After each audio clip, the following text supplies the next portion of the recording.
రాజా సింగ్ కు Modi big shock ఇచ్చారా? రాజా రాజీనామాకు lotus అగ్రనేతలు ఎందుకు రైట్ చెప్పారు?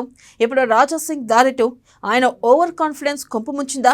పార్టీకి రాజీనామా చేసిన రాజా సింగ్ ఎమ్మెల్యే పదవికి కూడా రాజీనామా చేస్తారా? గోషామహల్ ప్రజలు మరోసారి రాజా సింగ్ ని ఆశీర్వదిస్తారా? బీజేపీ నుంచి గోషామహల్ అభ్యర్థిగా బరిలో నిలిచేదెవరు? గోషామహల్లో నెక్స్ట్ ఏం జరగబోతుంది?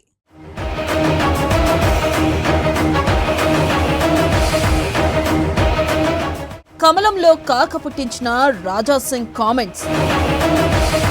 రాష్ట్ర అధ్యక్షుడి ఎంపికను తప్పుబట్టిన రాజా సింగ్.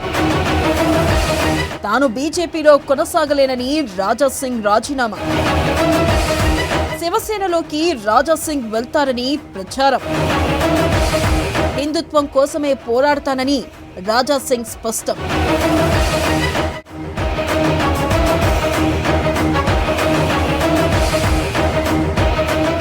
గత కొంతకాలంగా రాజా సింగ్ కమలంలో కాక పుట్టించాడు. పదే పదే రాష్ట్ర నాయకత్వాన్ని కార్నర్ చేస్తూ మాట్లాడాడు. అప్పుడు రాష్ట్ర అధ్యక్షుడిగా ఉన్న కిషన్ రెడ్డి పైన కూడా తీవ్ర విమర్శలు చేశారు. అయినప్పటికీ కిషన్ రెడ్డి ఎప్పుడూ కూడా రాజా సింగ్ వ్యాఖ్యలపై ఘాటుగా స్పందించలేదు. అయితే రాజా సింగ్ సీనియర్ నాయకులని, పార్టీలో 3 సార్లు గెలిచినటువంటి వ్యక్తి, హిందుత్వం కోసం పోరాడే వ్యక్తిగా రాజా సింగ్ ని గౌరవిస్తామన్నారు కిషన్ రెడ్డి.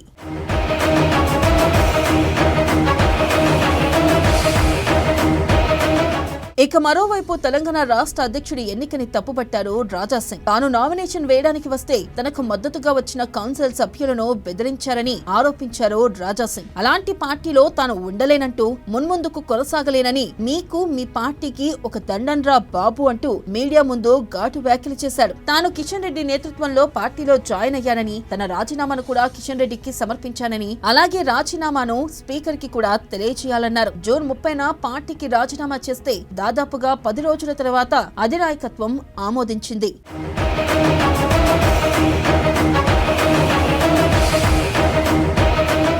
రాజా సింగ్ వైఖరి పార్టీ లైన్ కి, నియమ నిబంధనలకి వ్యతిరేకంగా ఉన్నాయని, ఇలాంటి వాళ్ళని పార్టీలో కొనసాగించలేమంటూ రాజీనామాని ఆమోదించారు అధ్యక్షుడు జేపీ నడ్డా. రాష్ట్ర అధ్యక్షుని జాతీయ నాయకత్వం ఫైనల్ చేస్తుంది. అలా ఫైనల్ చేసిన జాతీయ నాయకత్వంపై రాజా సింగ్ విమర్శలు చేయడాన్ని జాతీయ నాయకత్వం సీరియస్ గా తీసుకుంది.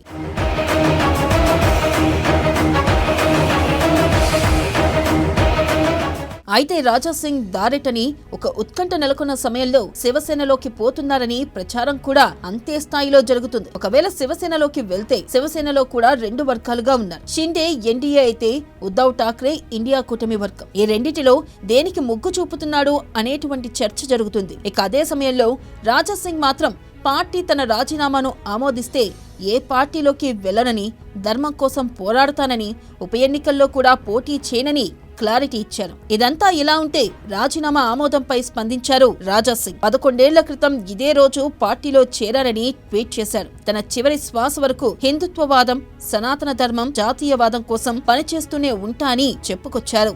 11 ఇయర్స్ ముందు నేను భారతీయ జనతా పార్టీ ఒక కార్యకర్తగా నేను భారతీయ జనతా పార్టీలో చేరినాను. భారతీయ జనతా పార్టీ అధికారులు నా పైన విశ్వాసం పెట్టుకొని గోషామహల్ నియోజకవర్గం నుంచి నాకు 3వ టికెట్ ఇచ్చిన. 3వ గోషామహల్ ప్రజల ఆశీర్వాదం దొరికిన తర్వాత నేను 3వ ఎమ్మెల్యే అయినా. కంటిన్యూగా నా గోషామహల్ ప్రజలు సేవ చేసుకుంటా, కంటిన్యూగా దేశం పట్ల, హిందూ సమాజం పట్ల, గౌమాత గురించి, లవ్ జిహాద్ గురించి నేను పోరాడుతూనే ఉన్నాను. అందరు కూడా చూస్తున్నారు. కానీ ఇవాళ లాక్స్ ఆఫ్ భారతీయ జనతా పార్టీ కార్యకర్తల ఆ గొంతుని నేను ఢిల్లీ వరకు తీసుకొని వెళ్ళాలనుకున్నాను. కానీ నేను అక్కడ ఫెయిల్ అయిన అనుకున్నాను. ఎందుకో భారతీయ జనతా పార్టీ అధికారులు నేను రిజైన్ దేని గురించి ఇచ్చినాను, దీని వెనుక రీజన్ ఏముంది, దానికి వాళ్ళు పరిశీలించలే అనుకుంటున్నాను, చూడలేదు. ఇవాళ మా రాష్ట్రీయ అధ్యక్ష వారు నా రిజైన్ని వాళ్ళు యాక్సెప్ట్ చేసినారు. నాకు ఒక మీడియా మిత్రులు నాకు వాట్సాప్ పరంగా నాకు పంపిస్తున్నారు, అది నాకు దొరికింది.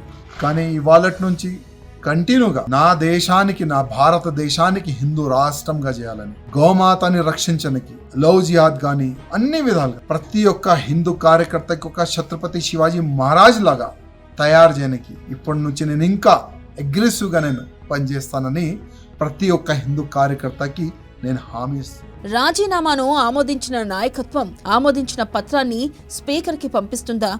స్పీకర్ ఎలాంటి నిర్ణయం తీసుకోబోతున్నారని ఉత్కంఠ నెలకొంది. ఒకవేళ స్పీకర్ ఆమోదిస్తే బీజేపీ గోషామహల్ బాధ్యత ఎవరికి అప్పజెపుతుంది అనే చర్చ జరుగుతుంది. చూడాలి మరి గోషామహల్ విషయంలో బీజేపీ తీసుకునే స్టెప్ ఎలా ఉంటుందనేది.